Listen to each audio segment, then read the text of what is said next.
Okay, let's continue where we left off. Welcome to part 2 of the Permian era video, and you'll see why we needed 2 parts. So we've covered the early and mid-Permian with the evolution of synapsids like Dimetrodon and the supercontinent Pangaea making the climate a very warm and dry place. And this trend would continue into the late Permian as a combination of sitting atop the equator and not having access to the cooler ocean currents around the coasts.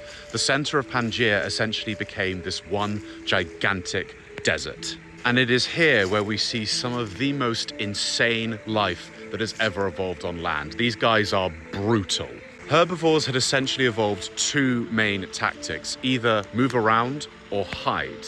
On the larger side, you have Scootosaur, a 1-ton herbivore that relied on migration in large herds to get from place to place to find sources of food and water. Scootosaur would have had to traverse through extremely arid and hostile conditions, and it likely relied on its stamina and its ability to retain water, much like a camel.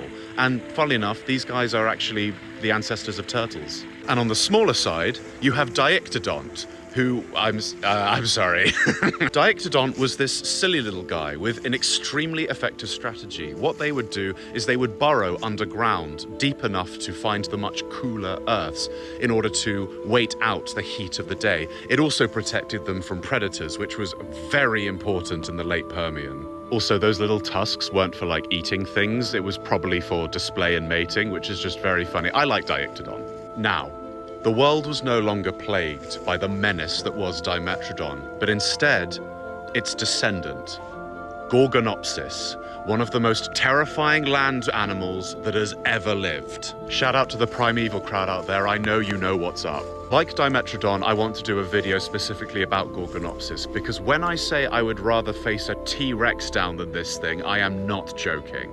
Gorgonopsis was a carnivorous mammal-like reptile, part of the synapsid family. It could grow up to 4, maybe even 5 meters long, and it was most likely an ambush predator, meaning it would surprise attack its prey and then essentially chase it down until its prey ran out of stamina, and then go in for the kill. Gorgonopsis was the largest land predator Earth had seen up until this point that we know of. It was big, it was fast, and it was powerful. And not only that, it evolved during what is objectively one of the harshest conditions life has ever seen on Earth. But things were only getting worse, as the end of the Permian brings us to what is the largest mass extinction event life has ever known up until this point. So buckle up, because this is the big one.